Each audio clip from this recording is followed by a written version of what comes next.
Hey y'all, so today we are going to be finding the volume of a cone. In your workbooks, we are on page 598.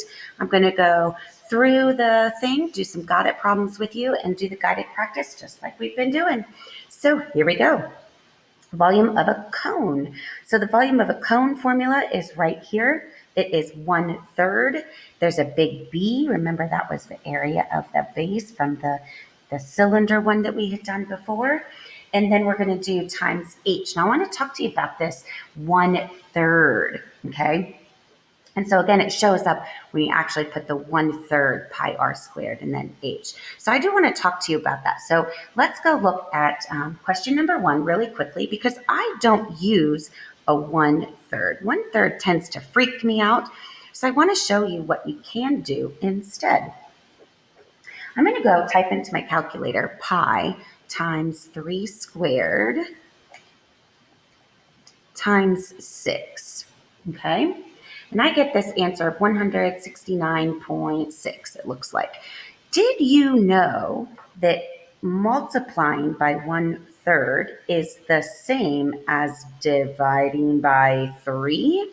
So if I take this number that I have in my calculator and I divide by 3, I'm going to get 56.5, which is exactly what they have here. So you have two choices when you do this. You can multiply by 1/3, or you can just go ahead and divide by 3. And by the way, that's what I like to do, is divide by 3. So let me show you when we go to do letter A.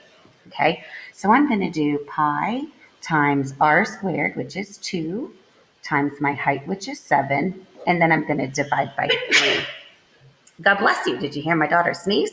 So let's go type this into the calculator. Here we go. Pi 2 squared 7. Let's divide our answer by 3 and we get 29.3. Keep in mind that you need to use the pi button, not the 3.14, okay, because that's going to give you a different number. Make sure you're using the pi button. All right, letter B. We need to do pi r squared, and the diameter is 24, so it looks like our radius is going to be 12. So we're going to do pi times 12 squared times 26 divided by 3. The other thing I wanted to remind you while I'm typing this in is that you need to show your work, right? So make sure that you are writing down what you have typed into the calculatore. Okay, no work means no credit. All right, and then you get 3,920.7 millimeters cubed. Okay. All right, let's go down and take a look at this one down here. This is just a word problem without the picture. And so can you pick out, the radius? This says diameter, so make sure that you divide by 2. That's why they used a 4. Here's our height of 10, and you just follow the formula. Okay, so let's go try the got it at the top. So there's no picture. We just have to know what it is. Okay, so first of all, we've got a cone. Okay, actually, she's got 6 cones, and we're going to find the volume for all 6 of them. So it says each cone has a radius of 1.5.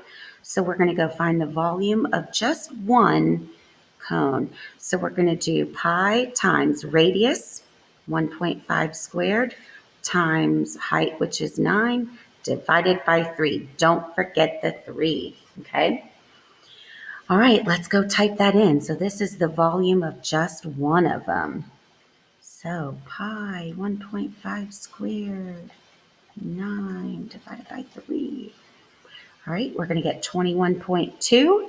And again, she had 6 of them that she was filling for the piñata. So we're going to take that number times 6, and we get 127.2. Okay, and cubic inches, it looks like. Okay, nice. All right. Composite solids. Remember, these are just solids. There's more than one, right? That's what that meant. Composite means there's more than one. Sometimes you're going to have to add a cylinder shape to a cone shape. Okay, and so it looks like that's what they did with this example. Let's go try the got it down at the bottom. So let's see. Here's our composite shape. What two shapes do we have? Looks like we have two cones. We have a cone facing this way, and we have another cone facing this way. Looks like this one's a little bit longer than that one. Okay, so there's definitely two cones. So let's go find the volume of the one on the left. So we're going to do 1/3, or divided by 3, okay? Pi, r, it looks like is 6. So we're going to do 6 squared times 5.5. Again, make sure you're letting me know what you're typing into the calculator. Okay, so pi 6 squared 5.5 divide by 3, and we get 207.3. Let's go do this side. So the volume of the one on the right is going to be 1/3, or divided by 3, pi. What's the radius of this one? Yeah, hopefully you said 6 as well. It's the same thing, right? Times 13. So let's do that again. Pi 6 squared, this time times 13, divided by 3, and we get 490.1. It looks like we have to round to the nearest tenth. And if I add those together, because those two shapes are together, we should get a total of 697.4 cubic inches. Whoop, whoop. All right, let's go see what else. Oh, nothing. So now would be a really good time. Okay, do what we always do, right? Pause your screen, take a minute, and see if you get the same answers that I do. All right, let's see if I can pause this screen. All righty, guys, let's get back in there. All right, so a couple of things really quickly. Hopefully you can check your answers and see what you got. I just want to share with you really quickly that you have to be really careful. You need to know which one you're squaring and which one you're not squaring, right?